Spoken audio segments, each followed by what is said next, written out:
Hi, everyone, and welcome to episode 42 of Breaking Through, the Alina Obovian podcast. This week's guest is a really special one because we all know her story.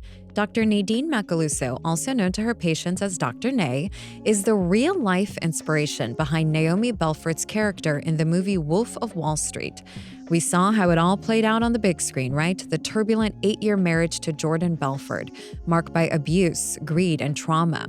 Following her experiences, Dr. Macaluso relocated to California with her family. Her journey of trauma and healing inspired her to return to school at the age of 39, where she earned a master's in counseling and a Ph.D. in somatic psychotherapy. She further specialized with a 2-year postdoctoral training in Neuro-affective Relational Model.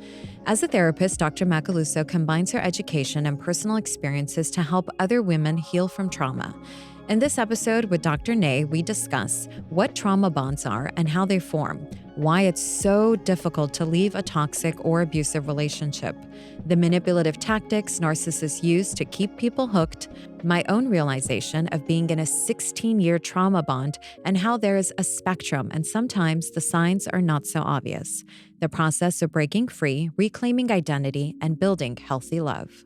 Dr. Nay, welcome to the show. Thank you so much for taking the time to do this today. Oh, thank you so much for having me. So you are the inspiration behind the movie Wolf of Wall Street, Naomi's character. I mean, we've all seen the movie, so I'm not going to ask you to go into too much detail about that. But can you briefly just talk about, who you are, what you went through, and what brought you to where you are now? Sure. Yes. So I definitely was married to the Wolf of Wall Street. Yes. I met him when I was 22 years old. So I was a very young babe in the woods, totally naive. And before meeting him, I was raised in Brooklyn, New York, Bay Ridge, Brooklyn, hence the Duchess of Bay Ridge, right? That's where that comes from. And I was raised in a home with a mother who was very into psychology. So the seeds of psychology were planted into me at a very young age. She was reading Sigmund Freud and Carl Jung in the 70s, but she was a single mom. Mm-hmm. And so I really needed to make my own money. And so I was living adjacent to New York City, and I went into New York City and became a model. And because you need money to live in New York City, it's a very expensive place.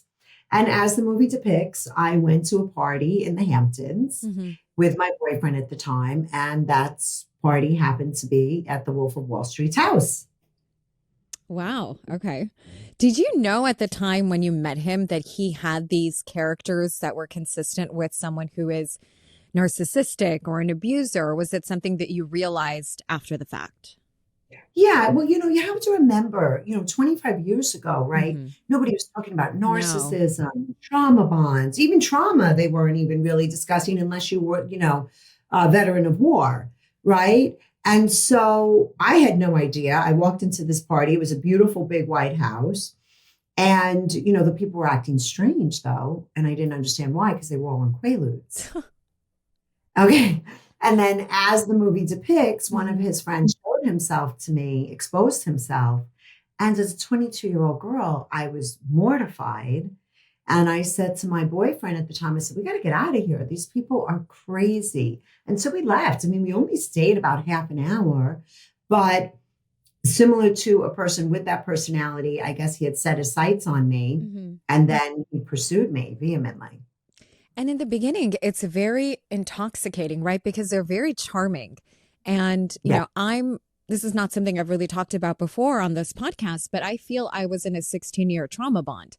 And when you first meet these people, they're sweeping you off your feet. So it doesn't come off as a trauma. It comes off as, you're being given the princess treatment.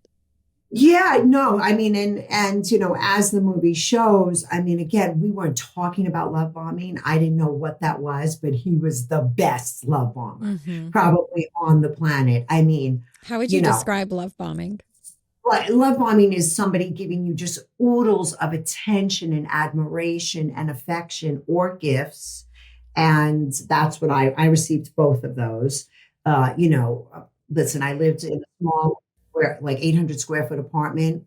The next day after he strategically set up a date for me with him that I had no idea that it was a setup, He drove me home the next day at 1,200 square feet of flowers, right? He would send a driver to my house with a Bulgari watch. He would give me $15,000 in cash. I couldn't even spend it. I didn't even know what to do with it. Plus the calling, the very quick, I love you. So I mean, swept off my feet. There's like, I don't know. He did it in the way he does it. He goes big or goes home. Right. Okay. And when did you realize that this is not healthy?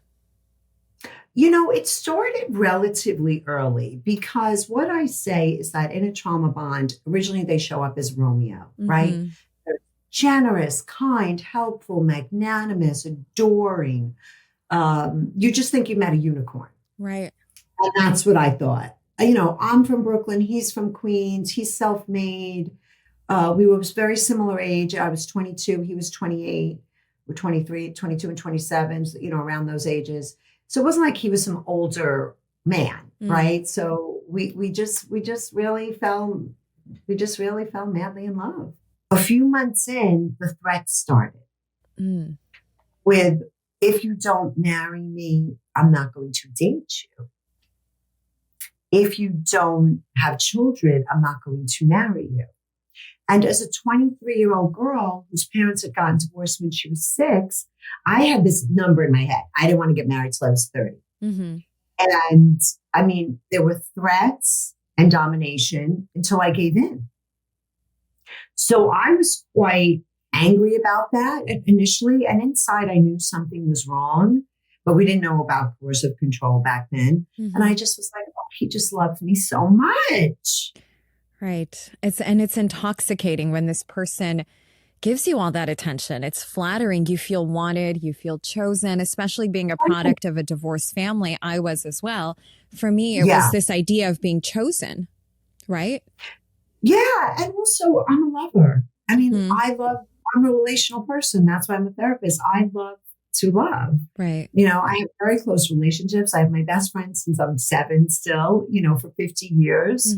So for me, relationships are everything. And, we've been fed this myth of romantic love. Pretty Woman was, of my era, right? I think I saw it like 6 months before I met him. And so I was just like, this is it. Right.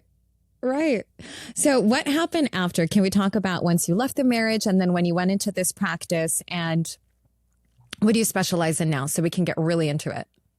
Yeah. So I stayed with him for 8 years. It was was a quintessential trauma bond, very traumatic with drug addiction and abuse. But I did leave. So anybody who's in it, just know you can leave. And I did leave, and I moved my children to California. And I was able to do that because of all of his arrests and all of the things that he was dealing with the government. And I was loving California. I wanted my children and I to start a new life. They were 3 and 5. I met my current husband, who I'm with now 25 years. And we were just having a wonderful life in California. And I was meditating a lot. I was in the garment business, but meditating. And it just came to me to go back to school to be a therapist because when I met him initially, I put myself right into therapy. And I believe therapy saved my life. So I really wanted to be of service to others. And so I got my master's. I went back to school at 38, got my master's at 40, and got my doctorate by 45. And that was right when he was writing the book, and the movie came out. So how would you describe what a trauma bond is? Sure. So a trauma bond is a toxic, dysfunctional relationship between 2 emotionally attached people. You're not going to have a trauma bond with the barrister at Starbucks, right? Unless, of course, you end up having sex with him. But so you have to be attached to the person. But what makes it truly toxic is that one of the partners, the pathological partner, wants power and control over their lover. They don't want their lover to have autonomy, but it has to have 2 conditions for it to be a trauma bond. And the first one is a power imbalance, right? The perpetrator, the pathological person, has the power. And how do they get the power? Maybe they have more resources. Maybe you're dependent on those resources. Just the fact that you love someone, they can influence you. Right. Or for me, also what happened was my ex was very dominating and threatening, and I feared him. So I would say I had all three of those. So he had power over me. The second thing is intermittent reinforcement, which is a behavioral pattern in which 70% of the time, the pathological partner is cruel, controlling, betraying, deceitful, gaslighting, manipulative. But that 30% of the time, they're warm, loving, kind, generous, love bombing. And so I call the 30% Romeo and the 70% Dirty John. So intermittent reinforcement is really the most addictive pattern, behavioral pattern. Mm-hmm. So what happens is there was research with animals, and the animal trainers that used intermittent reinforcement, the animals bonded to them 230% more than straight kindness. Wow. Making it that much harder to leave. Making it that much harder. So it's power and control. There's a power imbalance, and then there's intermittent reinforcement. And that's really the crux of the trauma mind. And what type of person is ideal prey? And I don't want to use the word prey, but I'm using it anecdotally for someone who is the pathological partner. What are they looking for? Yeah, so I say that anybody and everybody can fall for a con artist, right? If you're not one yourself, and you're a very trusting, kind, pro-social person, you can fall for them. But there was amazing research done in 2019 by Sandra Brown, who wrote a fantastic book called Women Who Love Psychopaths. Crazy title, but it's a great read. And the cover's really scary, so don't bring it to the I know what I'm reading this weekend. Okay. And so I read it in 2019, and her research really changed my whole view about this. And I knew it inside, but she was naming for me what I knew. Mm-hmm. So there's a personality assessment called the 5-factor model of personality. And it measures 5 traits of personality from very low to medium to high to very high. And they are, let's think about it, openness, conscientiousness, extroversion, agreeableness, and neuroticism. And her research showed that 70% of the women that were in her study scored high to very high in agreeableness and conscientiousness. So hence I took the test. Guess who scores very high in both? Me. Right? And so here's the thing. Why is that? If you're an agreeable person, you're collaborative, you're tolerant, you're loyal, you have empathy, you're pro-social. If you're conscientious, it's great. It makes you goal-oriented, directed. You have integrity. You're going to see things through. You have a moral compass. Great traits, not in the hands of a pathological person who can weaponize them. Exactly. And we also, especially if you're an empath, and I'm a deep empath, I want to understand the person. I want to help the person. I want to give them the tools. I want to see their potential. And especially on the other side of it, when you do get the nice treatment and the dinners and everything else, it just makes it impossible to see yourself not with this person. And then what are some of the tools that they use to keep you in the relationship? They make you feel like you just absolutely cannot live without them, that you can't survive in the world without them. You're not smart enough without them. You can't do anything without them. Yeah. Well, the first one, we'll touch on the one that you just mentioned, and that's implanting self-doubt into their partner. You're not good enough, right? You'll be nothing without me. Oh, you can't really do that on your own. See all this, it's going to go away, right? Right. So micromanaging, disparaging, insulting, okay, even in covert ways. Are you sure you really want to do that? You don't need to work. I got you covered, right? Right. So in really implanting self-doubt, but also fear.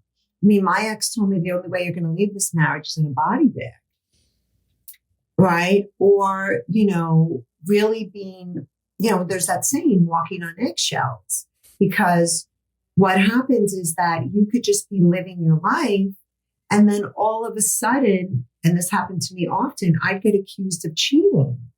Meanwhile, it was a total projection because he was cheating, right? And so then you're like, no, I'm not cheating. And you want to just like prove it and make it up to them.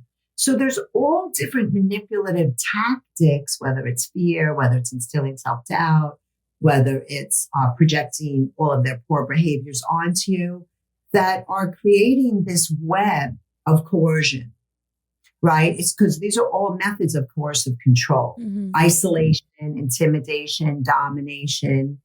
And so this whole often invisible web to others is keeping you trapped.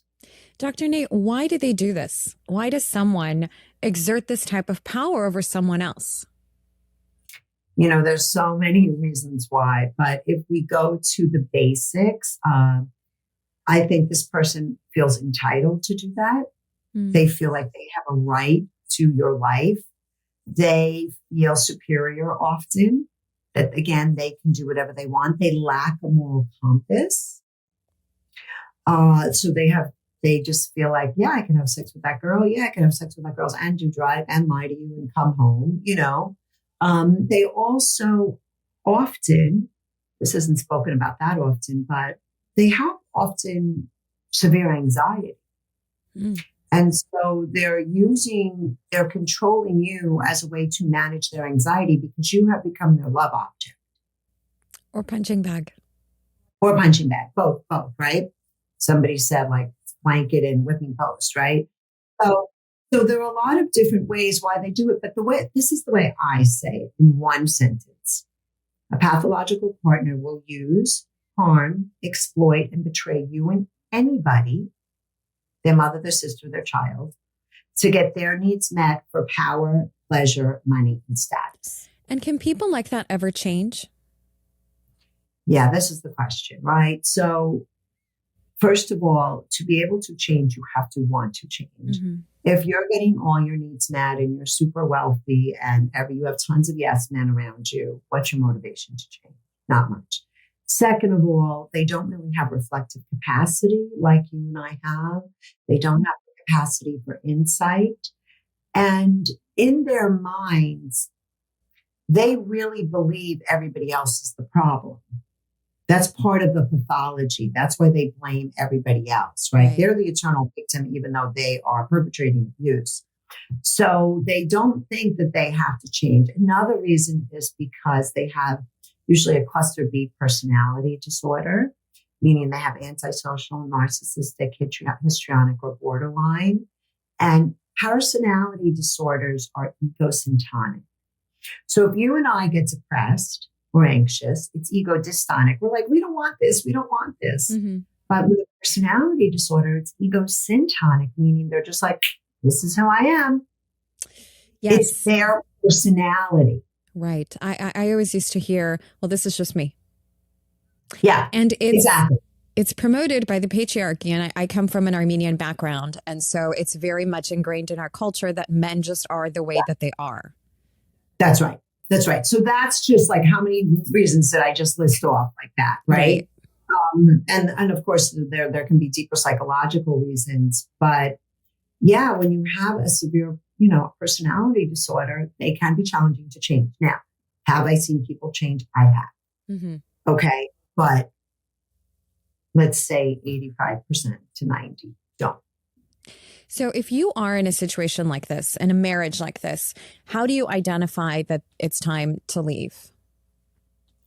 Yeah, so that's a great question, right? Because there's so much shame for the victim, for staying in this relationship, for allowing it to happen, to falling for it even initially.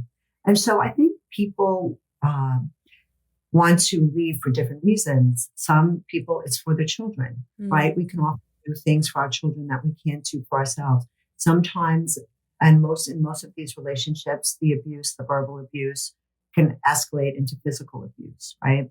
So it's just escalated to the point of no return. Sometimes what I've discovered with women is they do things outside of marriage or relationship that builds a lot of self-confidence in them. So they're like, oh, I can live without this person. So it's just a mixture of things, of just where maybe they go to a therapist who really understands it, and the therapist really starts to validate that they are being abused. Because when you're in this relationship, you really question, if he doesn't hit me, am I being abused? I don't think you know the difference. I mean, I certainly, I had a good marriage for 16 years and a very good partner and a very good person. But I also hold space for the fact that this is a person that had issues that just were not resolved. And so therefore leaked into other parts of the marriage. Right. And Right. I can approach that with a lot of empathy and wanting to see this person be better. But there comes a point where you realize, if you have not figured it out by now as an autonomous person, it's not my job anymore to fix you. Yeah. Yeah. Right. And first of all, we can't fix anybody, right? Even as a therapist, I am facilitating someone's process. I can't fix them. And women do not need to be rehabilitation centers for men. Right. Exactly. Right. No, I mean, that's my job, right? To help people, right? That's my profession. But yeah, I think, enough times, if somebody says they're going to change, I'm going to go talk to the pastor. I'm going to stop doing drugs. I'm not going to go to prostitutes anymore. I'm not going to yell and scream anymore. I'm not going to control you anymore. But then every few months or every few weeks, they go back to those old behaviors. So words don't match actions. Finally, women are getting fed up. People you get fed up. And it can happen to men too. So we're not saying that it can't happen to men, but I just mostly work with men. Right. And we're going to speak on it from that perspective, because you and I are both women and we were in heterosexual relationships. But I think, oftentimes as women, and especially when you're married and you have children and you feel that you are the caretaker of this entire ship, right? You take this person as your responsibility, because oftentimes they don't just have these relationships with you. They also have it with their parents or their siblings or their other friends. And so you are always the person that they'll come to, right? To talk about their problems and their other relationships. You almost feel like, I'm the only person who gets them. I'm the only person who can fix them. I'm the only person who can send them out the door in the morning to go conquer the world and be the man and be the provider. And I am the supportive wife. It's so nuanced. Yeah. And I think, again, the only person we can control is ourselves. But I think what happens is that in this relationship, you and the pathological person almost buy into that delusion. It's a trauma bond, right? It's mutual. Yeah. It takes two to tango. Yeah. You buy into that because you've really been indoctrinated and groomed into thinking like that, because really they want mind control over you. Right. Whew, it's heavy. This is a heavy subject, because there's so much to unpack into and really to apply it.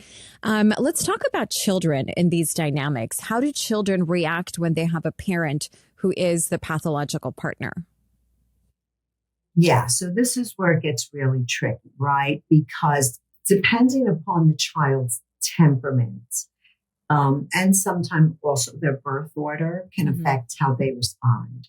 Some children can identify with the aggressor and become just like the coercive controller or abuser. Because they're the ones that hold the power, and so it's more seductive.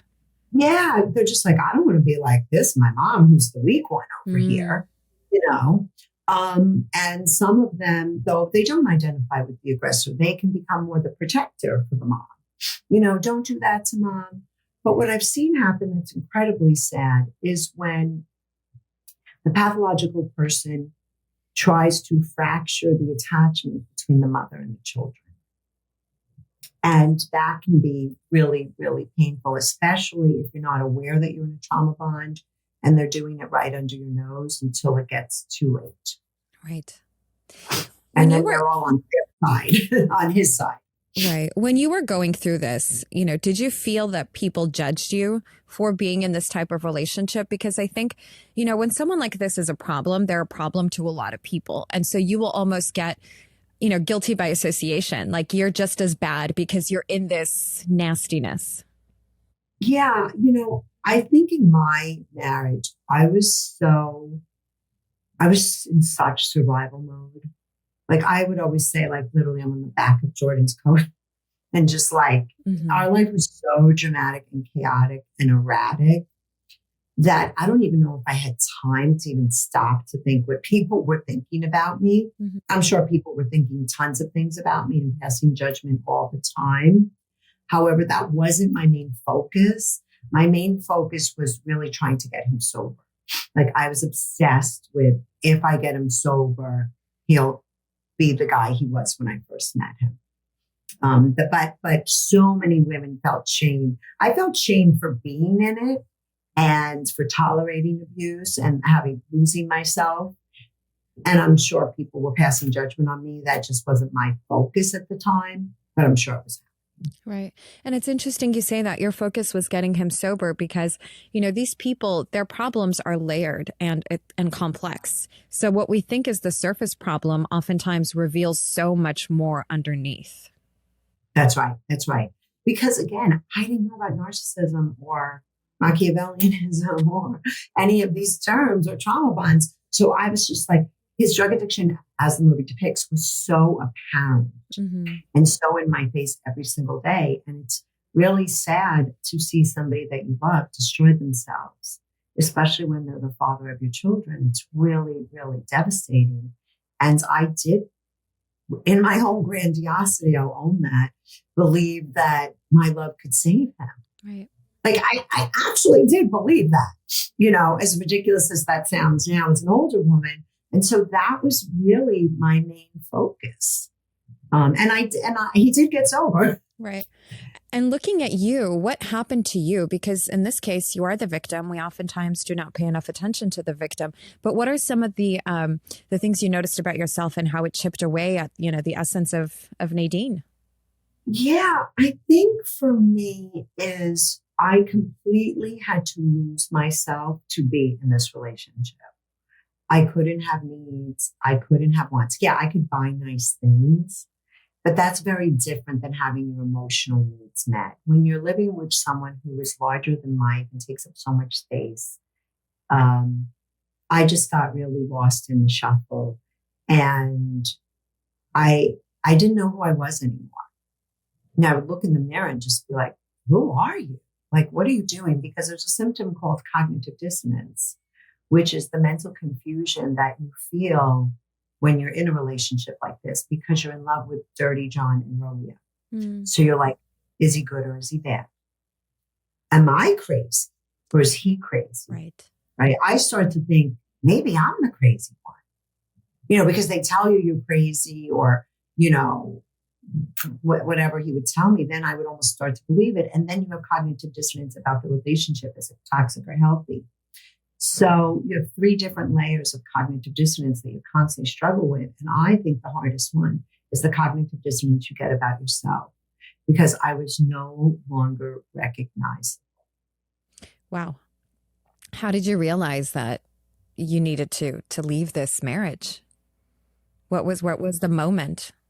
Yeah, I had a few last straw moments, as I write about in my book. The first one was when I demanded that he get sober or else I was leaving him. He got very violent and threw all my clothing and jewelry into the fireplace and lit them on fire and called me every name in the book.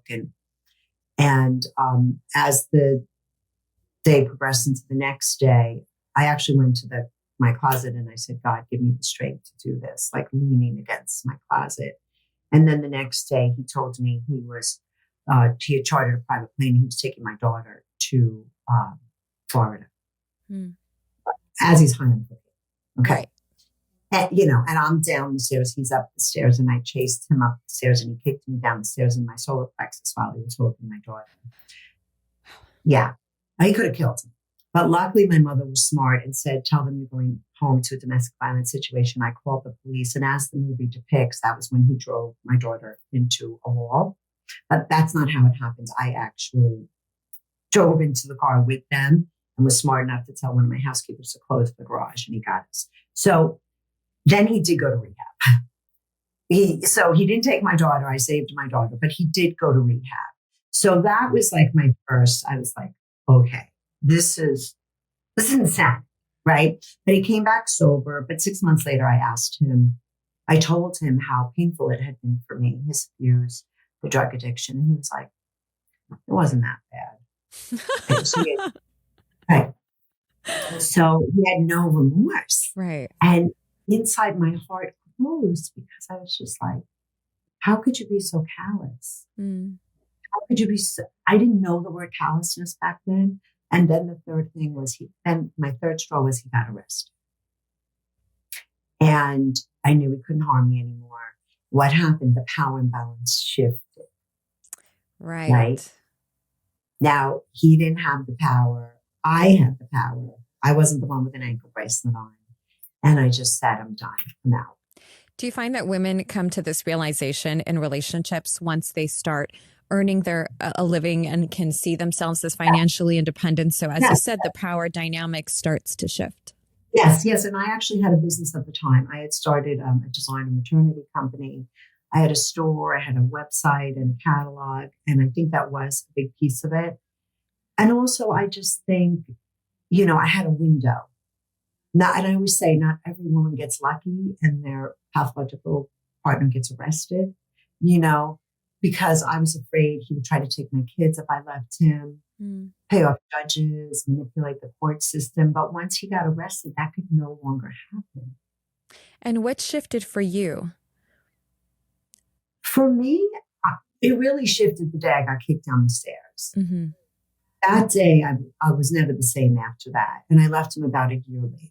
And what does healing look like from something like that? Healing is so possible. Like, it's so possible, but you have to do the work of healing. And so I checked myself into a addiction center, not for addiction, but for being in a toxic relationships. It was really I don't want to say it was codependency clinic, but it's a 5-day treatment center where you work on yourself from like 7 a.m. till 10 at night. Mm-hmm. And I learned about boundaries. I learned that I can say no. I learned that I didn't have to sacrifice myself in the name of love. I learned about my family of origin. I learned about my attachment patterns. So I started on this really even deeper journey, even though I'd already been in therapy, of self-discovery. Because when you're with this person, you have to be obsessed with them for the relationship to live. So after, what I say to all the women now, turn the mirror back on you. Who are you? What do you need? What do you want? What are your attachment patterns, your personality traits? How did your developmental trauma affect you? So the way I work with them, what I did, I became an expert on myself. That's a beautiful thing, actually. I've done that in the last 2 years, and it's remarkable what you come to find. And you almost look at yourself and think, I'm so strong and capable and smart. How was I also that person? And how do you reconcile with that part of yourself? When I look back, and my situation, night and day compared to yours, certainly not anything close to that, so I just want to preface that. I think that these things can show up in small ways and big ways. It's a spectrum, right? And it hurts you depending on where you are in your life and how we internalize these things. There certainly isn't like a one size fits all blueprint, but I think when you look back, you can say, what was I thinking? Did you have a moment like that? Oh, I think I had hundreds of moments like that. I think I had hundreds of moments like that. But what I now know and what I offer to the women I work with is that tons of self-compassion, right? Like, not judgment.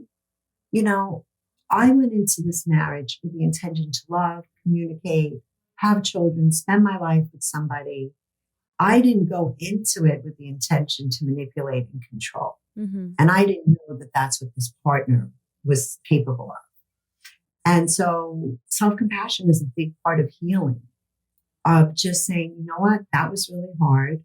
Women all over the world suffer through this, and you must speak to yourself as you would as a good friend. Mm-hmm. But it's also your job to clean it up, to learn about yourself, learn about your own patterns, even if they are good qualities, you have to learn how to set boundaries and impose consequences.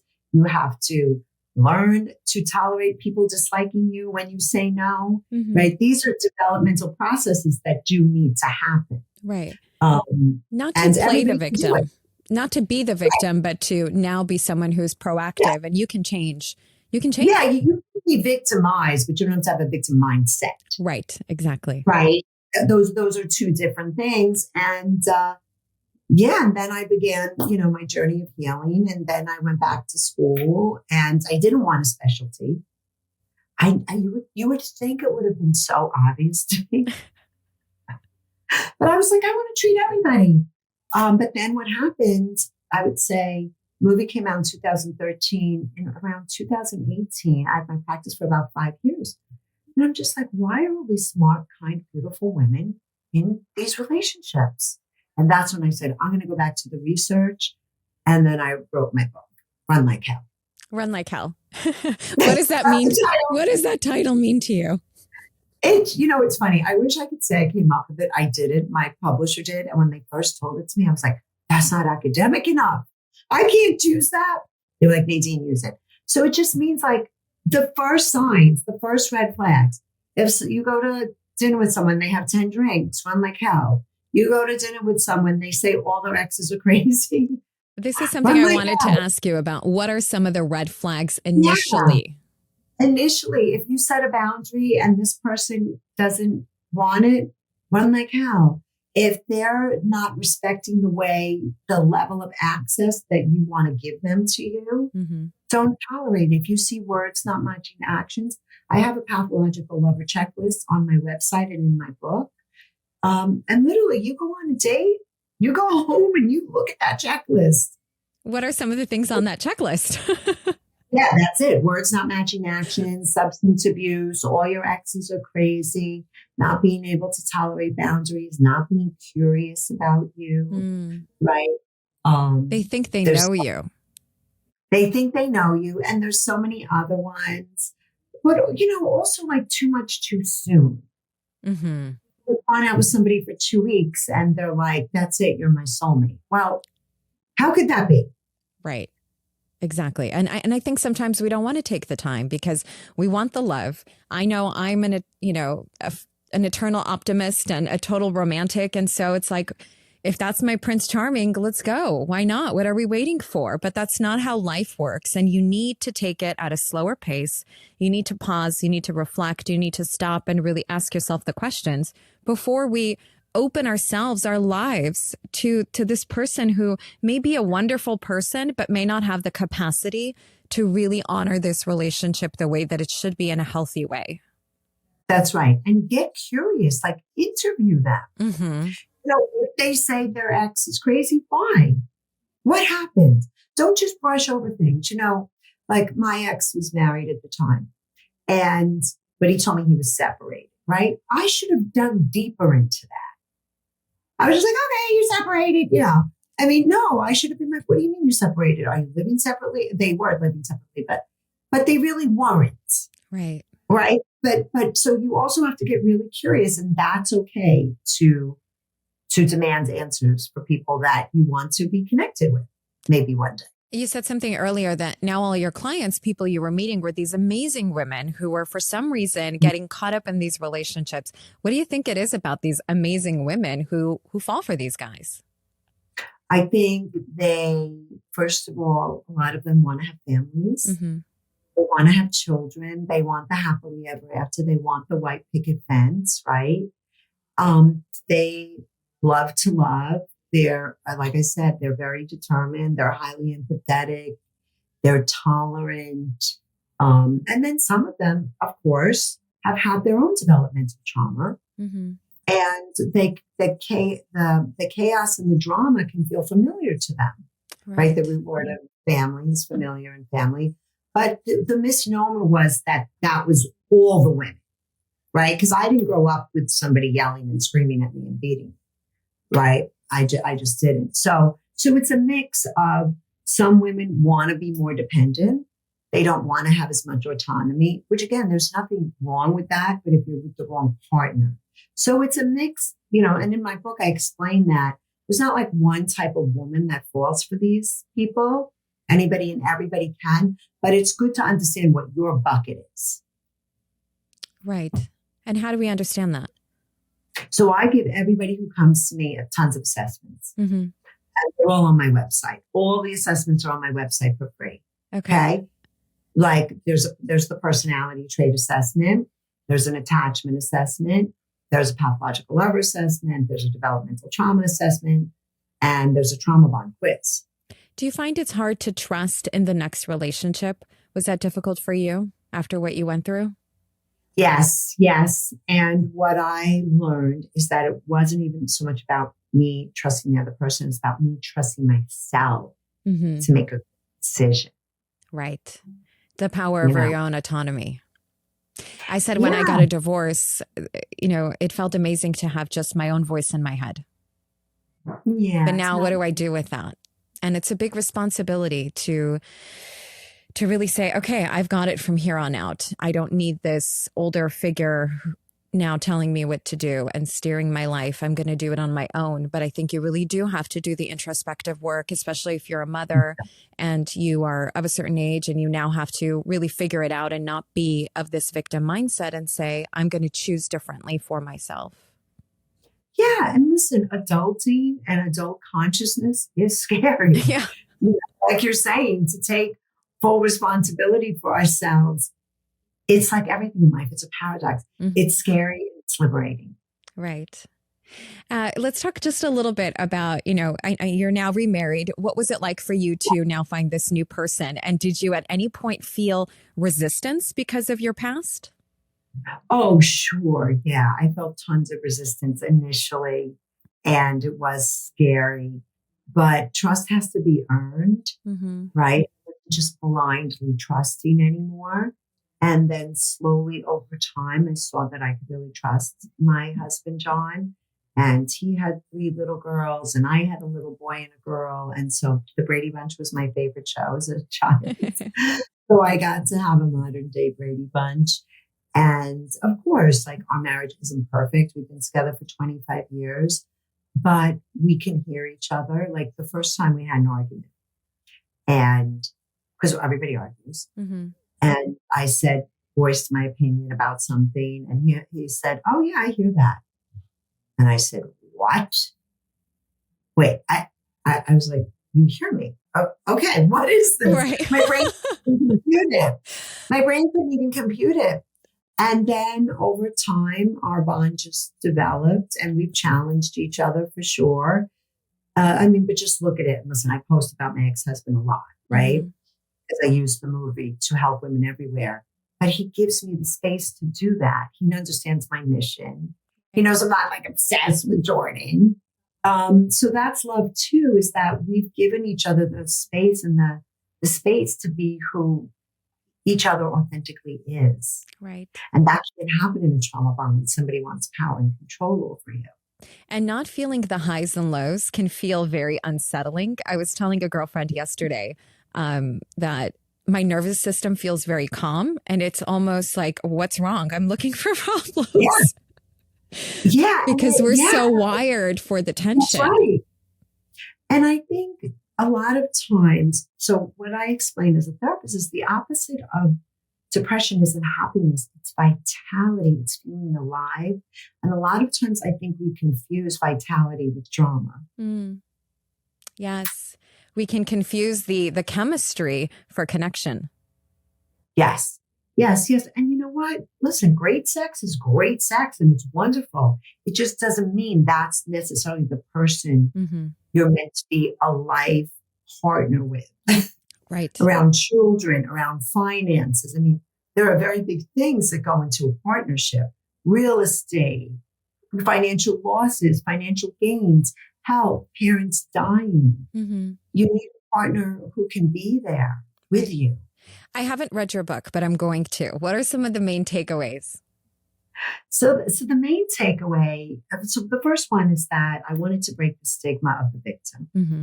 Can we stop saying, why does she stay? She's a love addict. She's codependent. She's got learned helplessness. No, she's just a person on the planet that wants to be loved and wants to share love. The second thing is that abuse is always the fault of the abuser. You are not responsible for someone's addiction, sex addiction, gambling addiction, rage, anger, lying, betraying, cheating. That's their fault. Hmm. And then what you choose to do with it is what you choose to do with it. The third thing is that healing is so possible. The research shows that especially people who experience relational trauma of this sort, 75% can go on to experience post-traumatic growth. Right. Because we have the ability to love. We have the ability Yeah. to foster a healthy relationship and a healthy environment that's loving. It's just a matter of being in the right relationship. You mentioned something just now where abuse is abuse. And I think oftentimes we think of abuse as physical abuse, but can you briefly just break down emotional abuse and psychological abuse? What does that look like?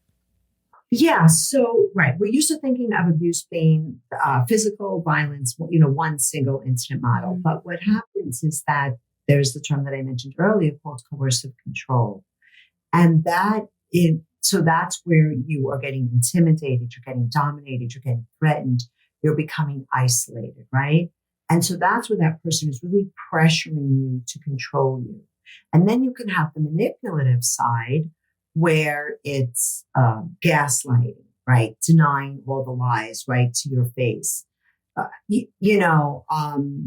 I didn't do that. What do you mean? You didn't see that? No, I was just texting a friend, my friend, or my friend made me do it, right? So there's all that betray and deceit and lying, making you sign papers that you shouldn't be signing, right?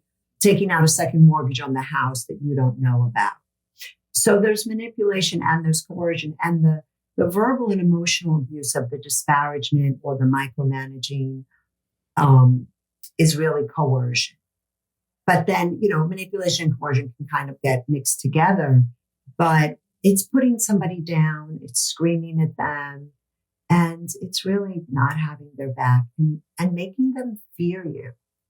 You really feel afraid of this person, and nobody else can see it because it's invisible, right? And not all abusers scream, too. Mine just happened to scream. They can be very subtle.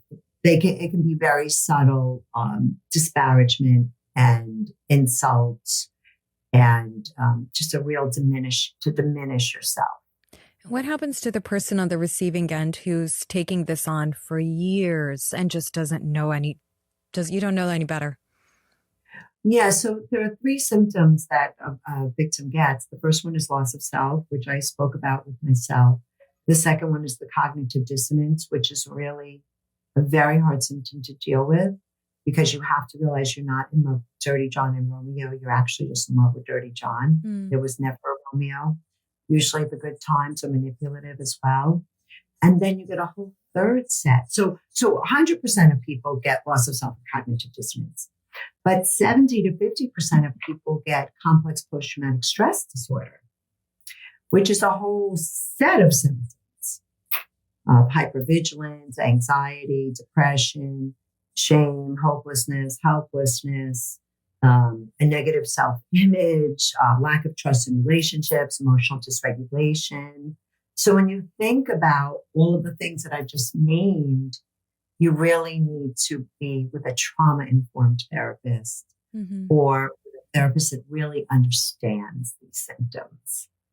Wow. You can't do this alone. No, you can't. And you don't need to. You don't need to. Thank you so much for using your platform to bring so much attention to this. It's not something I did not grow up with this for sure. And I wish I did, because it would make it a lot easier to identify it not only within ourselves, but in other people and to just be aware. So thank you so much for so openly and so beautifully talking about all this. Oh, you know what? It's interesting. When you're a young girl, you don't grow up and you're like, I want to be a trauma bond whisperer. That's not something that I ever thought that I would end up doing. But I think due to the deep psychological seeds my mother planted, my own therapy, then my own experience, then I get a ridiculous movie made about my trauma. And then I go to school to be a therapist. It all really came together. And honestly, it's a gift to be of service to these beautiful women everywhere. And I wrote my book, and now I have an online community because therapy is expensive and I wanted to democratize what I do. And for $30 a month, women get support groups. They get experts coming in, and I've turned my book into a course because this is my life's mission. Right. It's not just a job. It's my life's mission now. I'm so grateful to have you doing this. Can we talk about the online platform and how people can join? So it's called the Thriver Community.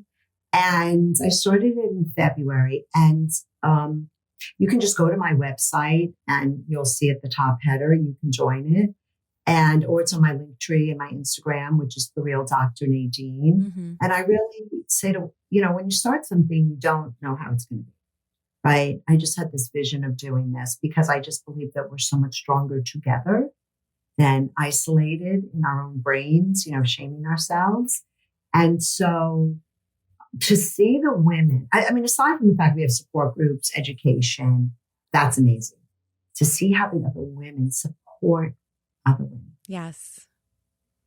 4 of them just met in LA together and have spent the afternoon. Oh my gosh, really? Wow. To create this environment. It's so special. It really is. And people feel safe and all the women are lovely. So yeah, check it out. But I'd love to meet you in there. And thank you so much for having me. This has been a wonderful conversation. Thank you, Dr. Nay. Thank you so much. I really look forward to more in the future. And thank you for being so open with your story and for just sharing your wisdom and this really, really important message. Thank you so much. All right. Bye. Bye. Thank you so much for tuning in to Breaking Through with Alina Obovian. For our community to grow, please like and share, and also leave a review on this episode. Of course, you can find me on social media and let me know what you'd like to talk about in future episodes. Nothing is off limits, so let's have some fun.